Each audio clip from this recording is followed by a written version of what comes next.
So Mitchell, I really learned my lesson last time.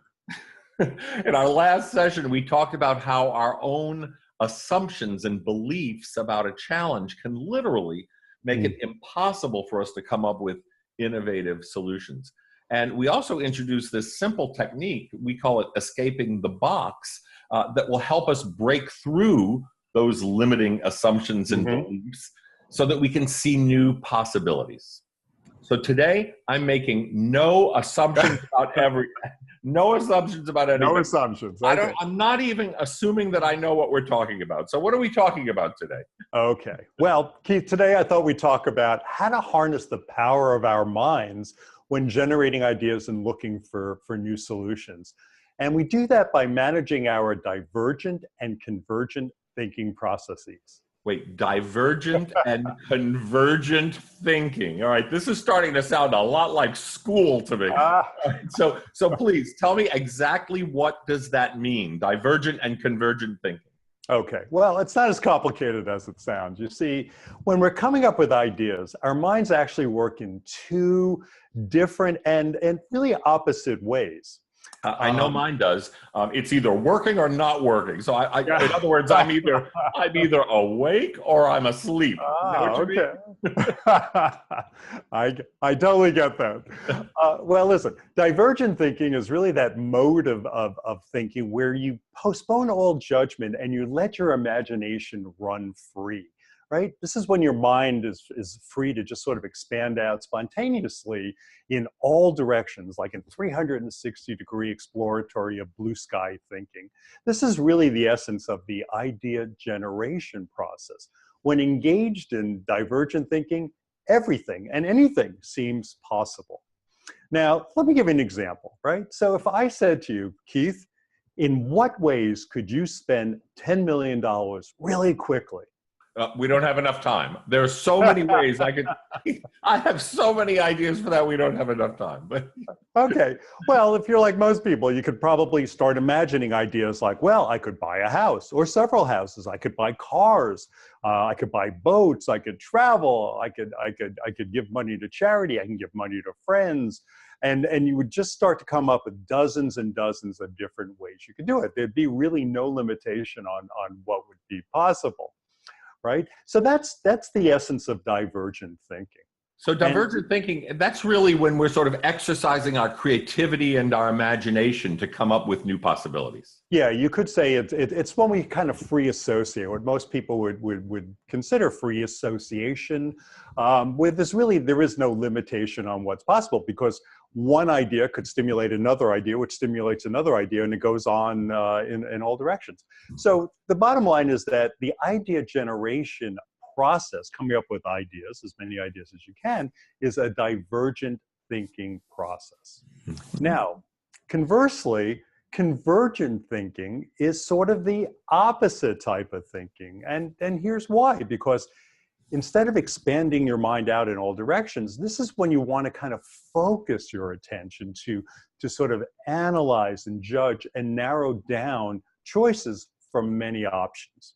So another example of this would be if I said, Keith, so of all the things you bought with your $10 million, what would be the 3 best things to donate to charity?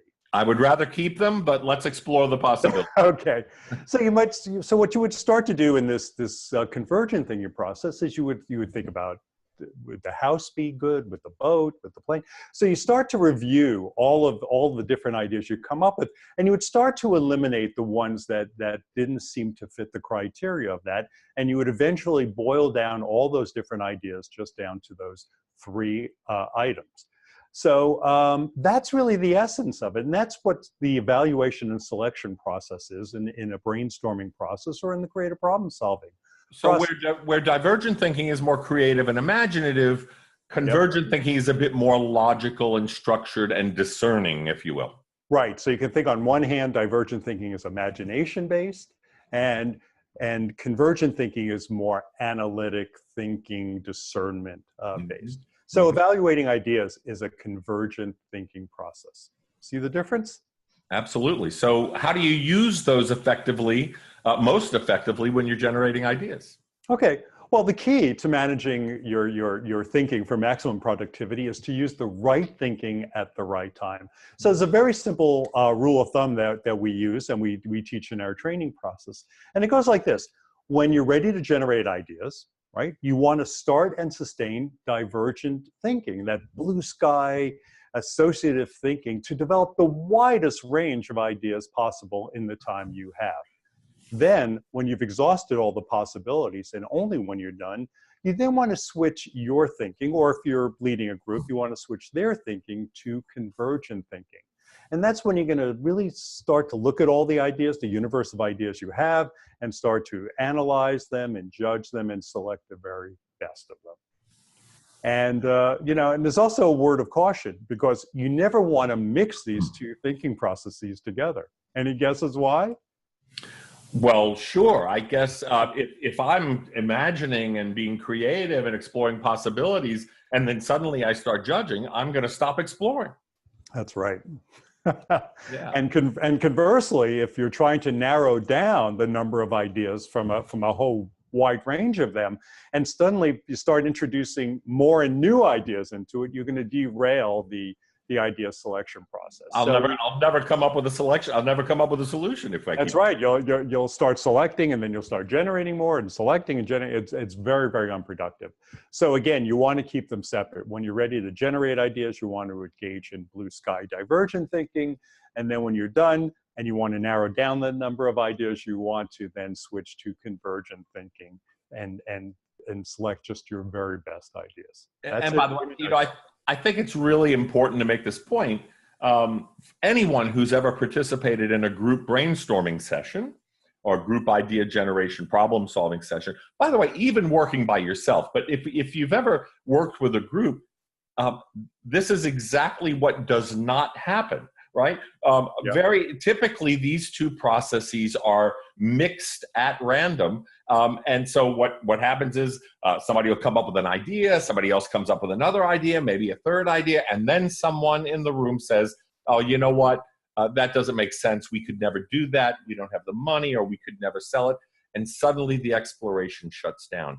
And then the process begins again, a couple more ideas, someone judges. And the result is that you never get to explore all the possibilities that you might otherwise. So by keeping the two separate, you're able to explore fully and judge and evaluate fully without the two getting in the way of each other.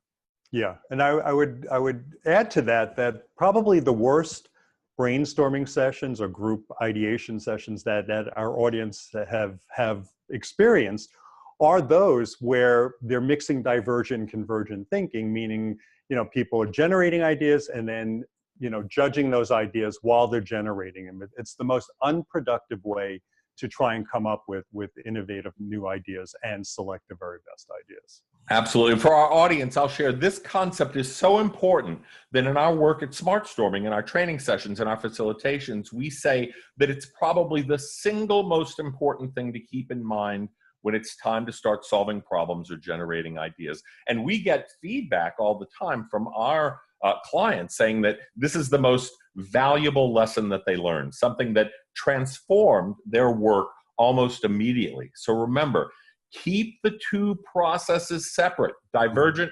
convergent thinking. They both have a place. They're both important, but do them separately. And you're going to have far, far superior results. That's right. So now to help that divergent thinking process along, exploring all those possibilities, you're going to need a way to guide your mind or the minds of your team to explore a variety of directions. And you do that with questions. In fact, questions. By asking questions, you can guide your mind in different directions. In fact, we always say that questions are the steering wheel of the idea generation process. That's great. That's great. Okay, so next time, we're going to talk about the art of powerful questioning. So until then, remember to think more innovatively. Do you have questions about how you and your team can think more innovatively? Email them to us at partners@smartstorming.com or contact us through our website at smartstorming.com.